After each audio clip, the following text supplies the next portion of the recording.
So when I sit down to write, I never sit down with an agenda and say, I want to write a piece about this. I'm looking for sound. I just start searching for sound that just grabs me, that I say, ooh, I like that.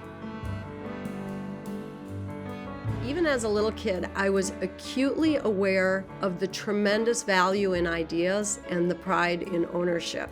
And that's really at my core. And I've come to realize that as a creative person, ownership of ideas is everything. And a music creator's 401k is their intellectual property. Welcome to Straight Talk, a podcast about big ideas featuring candid discussions with some of the world's foremost thinkers and doers. I'm Hank Paulson, chairman of the Paulson Institute, and today I'm speaking with Maria Schneider. Maria is a 5-time Grammy Award-winning composer and jazz orchestra leader. Her orchestra has performed at festivals and concert halls worldwide. She is a recipient of the National Endowment of the Arts Jazz Master Award, the United States' highest honor in jazz, and was recently elected into the prestigious American Academy of Arts and Sciences. She is also a strong voice for music advocacy and has testified before Congress on intellectual property rights and digital rights. Her latest album, Data Lords, was released in July 2020.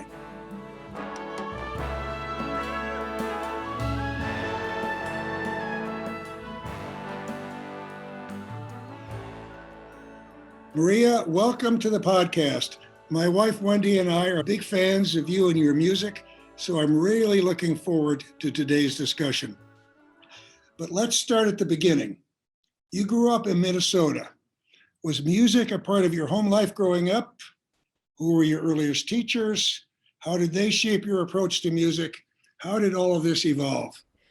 Well, first of all, I'm a Midwesterner like you. I was born in southwest Minnesota, prairie country, in 1960 in a very small rural town. And of course, it wasn't a hotbed of musical culture or anything.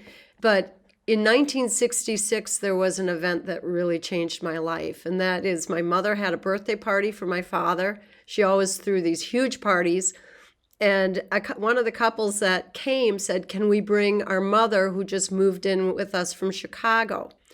So it turned out that this woman, their mother, had been a stride pianist in Chicago and extraordinary, and also a classical pianist. And she also was a great organist.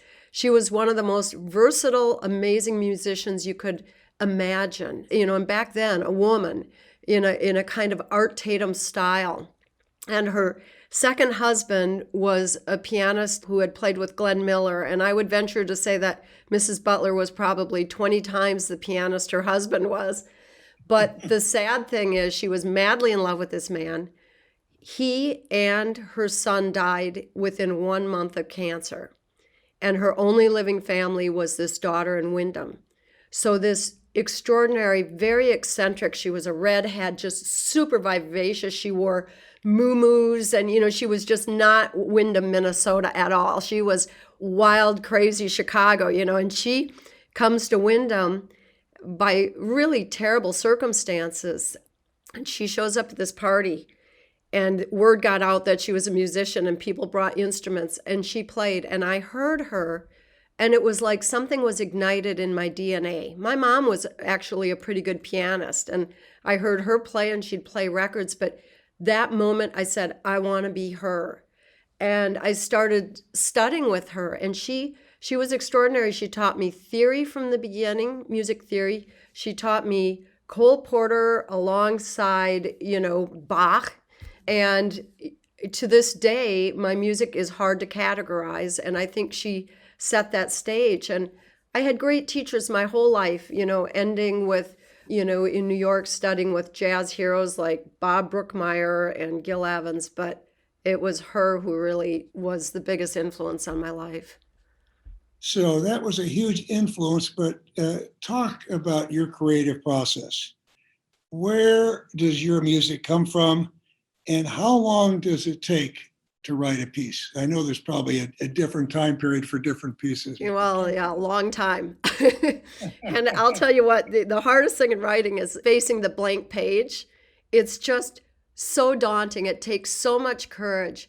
A matter of fact, a couple years back, I collaborated with David Bowie, and we were working on something, and I was so nervous about what we were doing together. And then he looked at me and he just started laughing. He said, Maria, the great thing about music is if the plane goes down, we all walk away.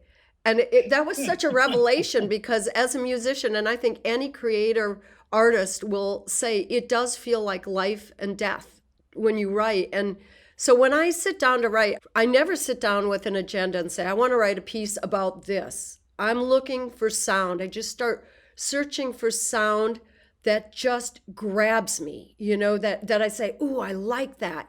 And what I love most is if that sound attaches itself to a memory, a story, or something where I can get out of my own head and start trying to make that music about this thing. And what I look for too is when I love something, I always know there's some kind of DNA, like a math, a design inside of it that unlocks it. Just like if I'm looking at this hemlock tree out here and there's a DNA that gives a continuity and a beauty to that tree that we recognize as the hemlock. And so I look for the logic in my first idea, and then I work sometimes like a mathematician, sometimes like a sculptor, like an architect, like a storyteller, or like a dancer. And it's weird because in the end, if the music really happens and it becomes extraordinary, I feel like I never did it. But if I write a stinker, I always feel like I did it. So, and it can take months to write a piece, weeks or months, but it rarely happens fast. I know in writing a book what it's like looking at a blank page, but it's not nearly, I'm sure, as difficult as what you do. But your story about David Bowie and the plane landing reminds me, I have a very good friend. And when we were talking about going through the financial crisis and what it was like, and it took courage, this guy looked at me and said, well, it's not like we're landing at Guadalcanal, right? It's a little bit like, the plane lands and we all get off. So now, you mentioned a hemlock. Now I'm going to ask you about birds. So I got to know you through Wendy, my wife, because you birded with her in Central Park. And we really loved that when we lived in New York. What is it about birds that appeals to you, Maria? They just grab my heart. There's so many levels at which birds can captivate somebody, and they captivate me. Just their sheer beauty, overall beauty, their feathers, the shapes, the colors, the design.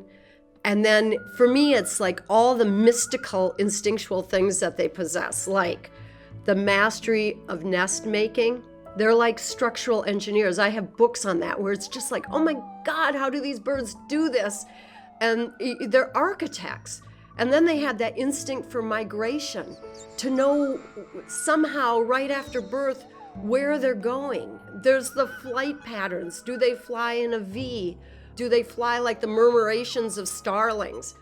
Then you got the mating dances. From Cornell, the Birds of Paradise Project, those insane mating dances. And then there's the bowerbirds. Have you seen those installations, those art installations that the male makes? And it's not even a nest. It's just to make something beautiful for the female.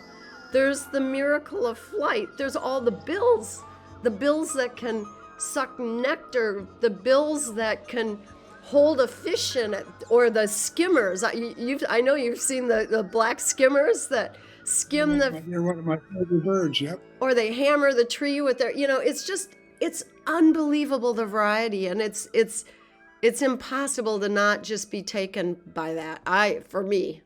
So what's your favorite bird song? Yeah, it would be odd that I am a musician. The last thing that I mention are their songs. And I will tell you, my favorite bird song is my favorite song. Like if I was, on a desert island, they always do these desert islands. What music would you take with you? If I could bring one song with me, it would be the hermit thrush. It is amazing that you say that, because Wendy and I talk about this, and her favorite bird song is a wood thrush, but mine is a hermit thrush. or the loon. And I think the reason is, as a young boy, my favorite time was up in the Canadian wilderness, up in the Quetico Provincial Park. And there's just something about that hermit thrush song. It's just so piercing and so clear, the clarion song, or then the loon in the evening, going echoing across the lake. So to me, it's something. The reason I love it is it's just really, really beautiful, but it evokes a memory of a time and a place. Yeah, hermit thrushes. There weren't hermit thrushes where I was, in the prairie, and the loons were more northern Minnesota. I would hear those on vacation. But for me, it's something about the hermit thrush. It's like a flute, and it's unpredictable. You know how it'll go low, and then all of a sudden it's super high. Then it's in the middle. It's like it plays with you, and then it makes you wait. And where's it going to go next? Ooh, it's really high, and it also, like the loon, you know how the loon, it echoes off of a lake. Yeah. The hermit thrush, I always get the feeling, and I would love to study hermit thrush song because I always get the feeling it's throwing its song off of the leaves because it always sounds like it's in a cathedral, that you hear this echo of it. It's crazy. It's such a beautiful bird. Well, I'm far from a musician, but the flute is one of my favorite instruments. Oh, okay. And that may be why. So now I'm going to go to the creative process. So, how did you translate the world of birds into your beautiful Grammy winning piece, Cerulean Skies? And for those that don't know it, the cerulean is a beautiful warbler. Oh, yeah, it's a spectacular warbler. Well, okay, so like you said that you birded Central Park, and during migration, a lot of people don't know that Central Park becomes the 12th best birding spot in the entire United States. It's amazing. And It's my favorite because they're down low and easy to see. oh yeah, it's the sheer concentration. It's like, shooting fish in a fishing tank, to see birds there. One thing, what happens, so this is a flyway, and the birds are migrating and they see concrete everywhere. And then there's this green oasis for them. And so they drop down, you get a fallout. So they're down madly feeding in a concentrated area. But anyway, so go on. It's incredible. Sometimes it's just like it's dripping. If you find a day where there's a termite hatch or something, and the birds come down, and it's just insane. And so I was having to write this commission, and it was spring, which is just the worst time to have to work because I want to be in the park. So I was playing hooky and going to the park every day. And then I came back to the apartment. I'm like, oh, I have to write. And I sat down. I don't know if you can hear this. My piano's right here. And I sat down, and this sound came out.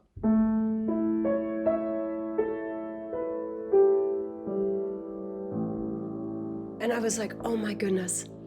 I'm hearing birds in there. And I imagined hearing all these little birds just sparkling and singing from the trees. And the thing about this commission I was supposed to write, it was for a Mozart festival in Vienna. Without a note of Mozart, the entire festival was commissioning people. It was the great producer, Peter Sellers, was putting this together.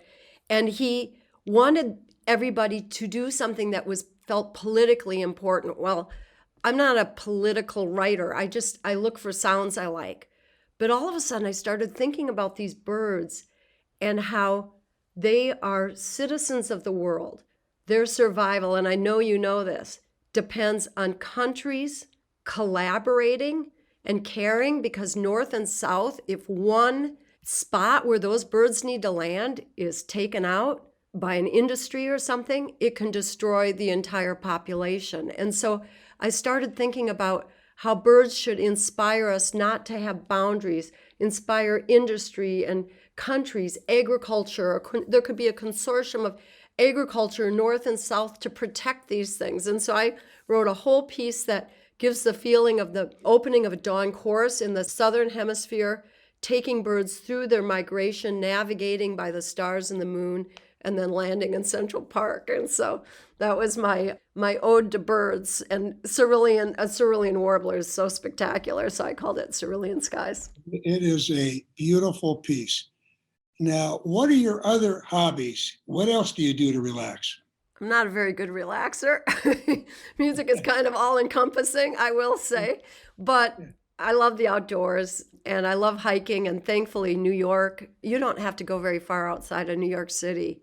And it's just so beautiful. And we got this little place in the country. And I've really come to just love landscaping, especially planting native plants. And it's so insanely gratifying. You start planting some milkweed, some native things for the birds, and they respond so quickly. The next year, suddenly you have nesting birds you never had before. You have monarchs showing up. So I just love that. And one thing I'll say too is, musicians tend to be all about music. It's just music, music, music. It's obsessive. It's all we do. We eat, breathe, and sleep it. But I really feel like, if I don't have something in my life outside of music, I have nothing to say. It's like over farming a field. You got to let the field go fallow. You got to have some other crops coming in and something before you can really, have something to create again. So, Yeah, I think in just about every profession, and I can't speak to music, but in every other profession I know of, that the best professionals are ones that maintain some balance in their life and some interest outside of their career. They have an avocation in addition to a vocation. Now, so Maria, I want to switch a little bit now. And, you're a composer and a conductor, and there's a critical element of leadership involved. What are the Maria Schneider leadership principles? What kind of culture do you seek to instill in your musicians? How do you bring the best out of the musicians you work with? well, musicians, unfortunately, we don't get educated in leadership. We don't get executive education courses, even though we should, because it's probably the most complex business on the planet. And I think I've approached leadership very intuitively. I just started a band and there I was, leading 18 people and running a business. But I think that it turns out, because my music is essentially, it's hard to categorize, but it's jazz, it's orchestral jazz. And jazz has this element of improvisation. And as it turns out, I think that the things that make for great jazz are good qualities in an organization. So, for instance, first, I have to come in with a really strong vision, a clear vision of something that I want. But I also want musicians that come in with a creative voice, and that every musician is bringing in their own creativity to the music so that we're creating something that's unique every time and that belongs to all of us. But, it's important that I create some sort of limitation and then they have freedom within that. And secondly, I think it's largely about the people I choose. I only pick musicians that are fantastic listeners. They have to have great listening skills. They have impeccable ears and they thrive on being open, responding, and communicating. They are like great conversationalists. They're not just talking at you, but they're inviting and they want to shift, even on a dime as a whole group. It's like the murmuration starlings, that somebody does something, everybody just goes with it and the whole thing moves. And, there are a lot of great jazz musicians that have a different aesthetic where they come in kind of with their agenda and, they can dazzle an audience. But if you were to hear it night after night, you would know it's predictable. And I like working with people that are musically vulnerable. And I think the next element there is I treat them with respect. They respect one another. They respect me. So it's like, who wouldn't want to work in an environment where we all respect each other, we're all listening to one another, we all want to creatively collaborate, and we all respect the same overall vision. So it's this collaborative atmosphere. And I'll tell you, in this time during COVID, I've been interviewing a lot of my guys, and I became very aware that these are the elements in my group. And they were the things that I valued and they value. And I started thinking, because we've been watching the whole election and all our politicians, and I thought, okay, you know, what if we had politicians that had these values, that they were listeners, they were collaborators, they didn't come in with their own agenda, they were there to support and trust each other, and that the common vision was something that served everybody. I'll tell you, every one of them, they'd make terrible jazz musicians, you know, and I think they could all learn a lot from a group like mine. I think you're right. And, I've seen very similar things in business when I was at Goldman Sachs or now with the Paulson Institute. I'm looking to hire people that are team players and really want to be part of a team that is greater than the individual. And you can't do that unless you're willing to listen. And of course, you don't get anything done in investment banking unless you understand the other side's point of view, which made a big difference. And I think, hiring people is one of the most important things any organization does, because if you hire someone and don't spend enough time, and even if they're outstanding, if they're not going to fit into your culture, the organization will reject it. Just like an organ transplant that doesn't work, it'll just be rejected. It takes a lot of time to have to replace people and so on. So I think the hiring and that culture is terribly important. And it's really interesting to me that in most careers, the sorts of things you mentioned are critical to success if you're going to get something done. So I'd like to now turn to how you build something.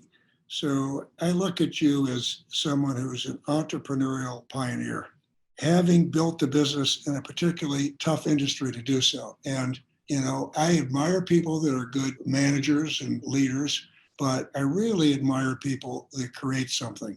And I'm talking about more than a beautiful piece of music, but creating a business and, a job for a group of people. And so I know it took a lot of blood, sweat, and tears to do this, right? It's not easy. So how do you do it?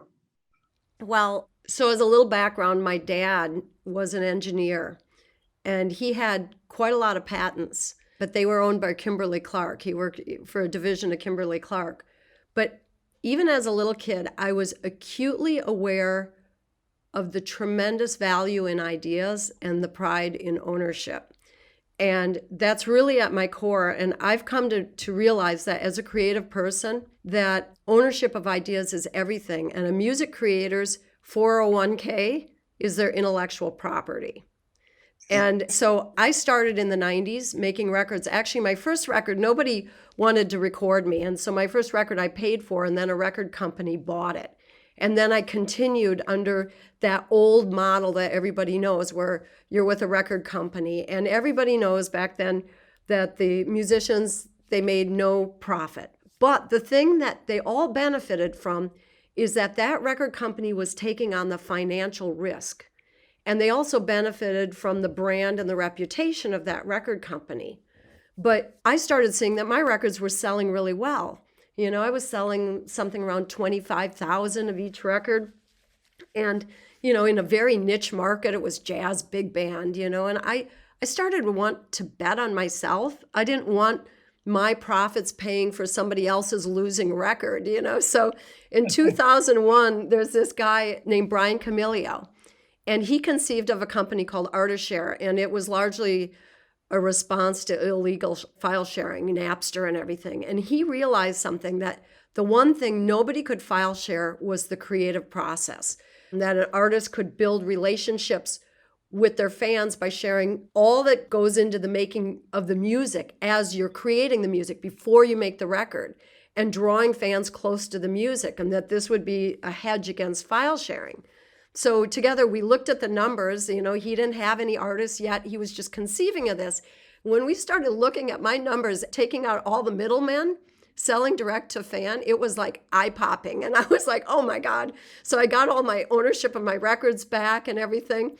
And he would get a small portion. Everything changed. Suddenly he's getting the small portion. I'm getting the lion's share, but I'm paying him for his sophisticated software and expertise. And this was the other thing. We decided to take my records out of brick and mortar stores because those were anonymous sales. And the goal was building that direct fan base where I would know every fan, I'd own my work, and I would own all my data.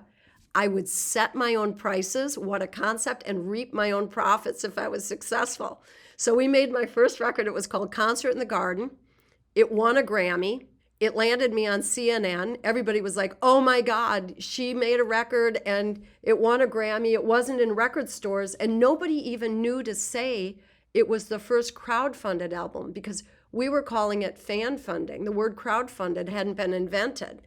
So I built this dedicated audience. I was making a profit.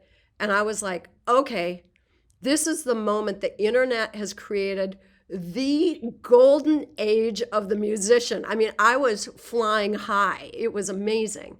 But listen, that didn't last for long, did it? So what happened? No, that didn't last. So this was all pre-YouTube. And YouTube became very popular very quickly. You know, it's a place where anybody could upload music left and right with no questions asked. But then if I take it down, I have to go through a tedious process where now I become the punisher of you because you get, you know, a little slap that, you know, somebody took it down.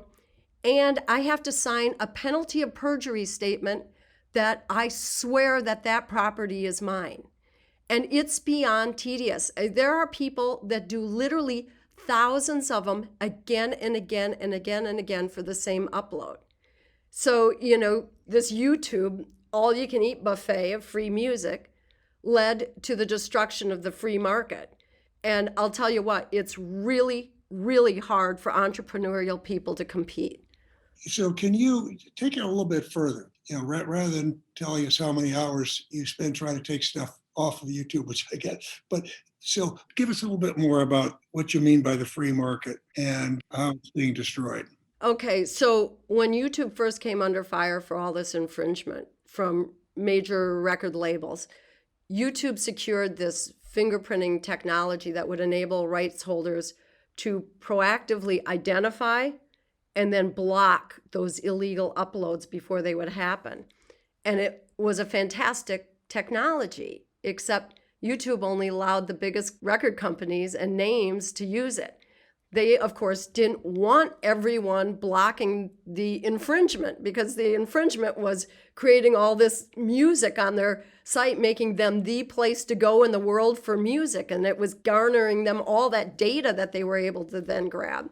So they decided to turn that fingerprinting software on its head to instead flag works to be monetized with ads.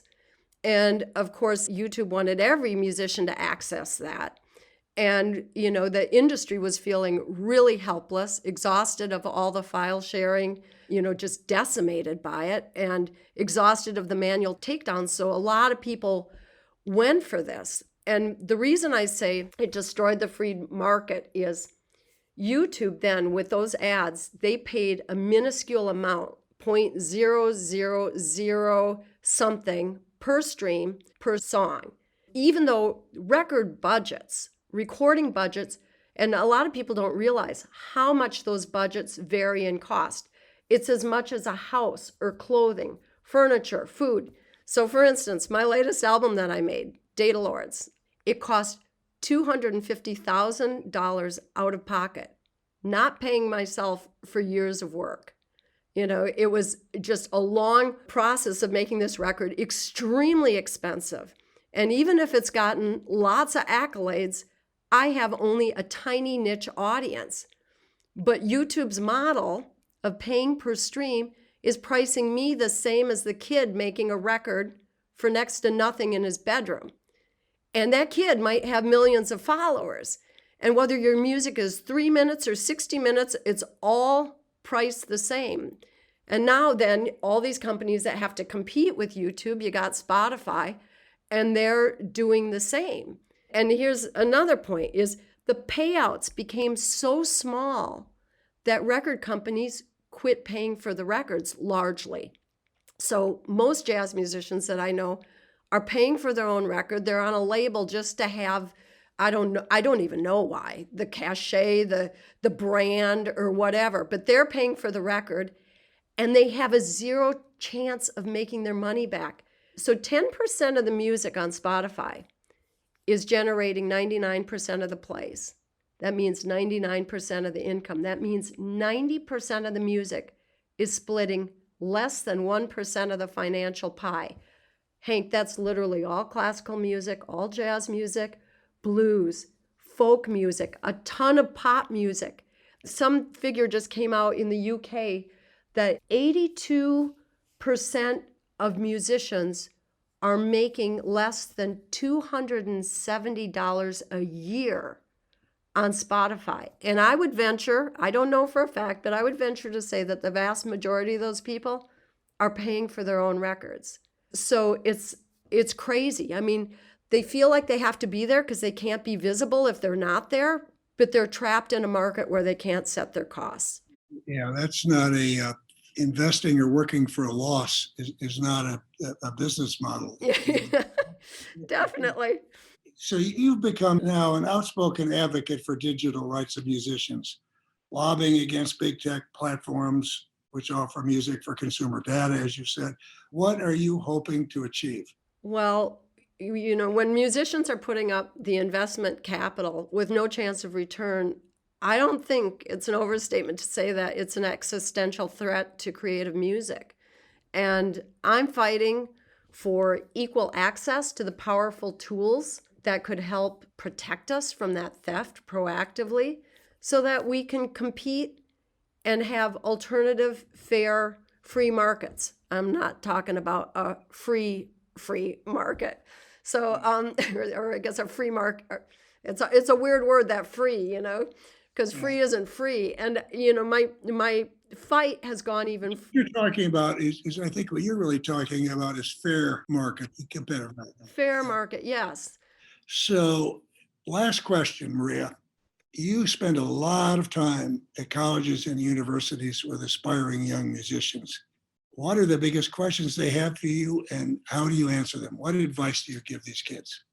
Well, firstly, every music program that I encounter in this country, they're all starting entrepreneurship programs because it's no longer enough to just simply make good music because music has been so devalued.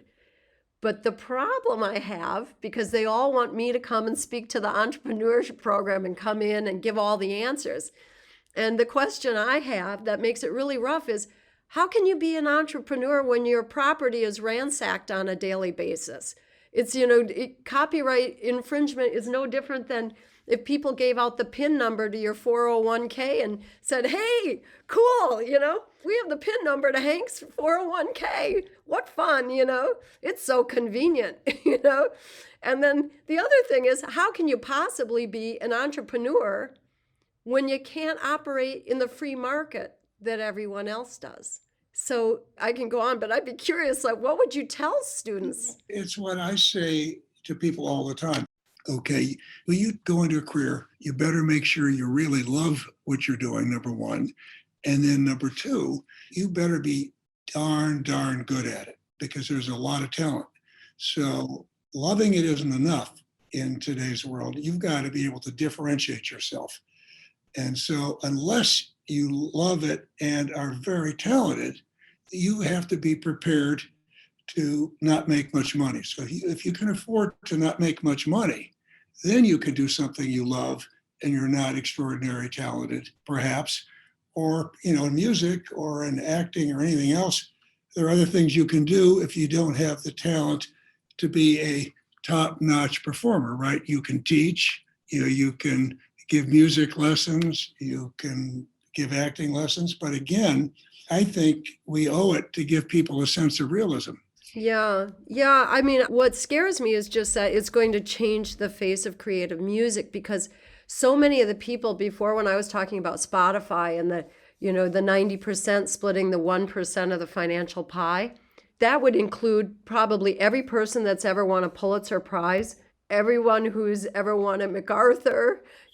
Sometimes, the music that becomes the most popular and the most successful very often isn't the culture moving music. So, David Bowie came to me not because my music was so popular, but it's because it was something highly unique, fringe, niche. So, I want our society to be able to give the market, not just supporting it But I've always been a believer that if your music is good,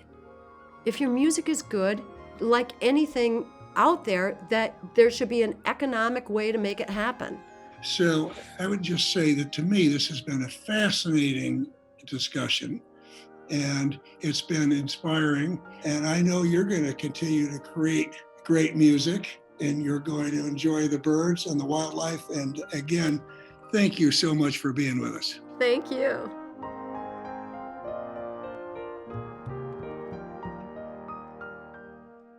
You have listened to Straight Talk with Hank Paulson, a podcast of the Paulson Institute.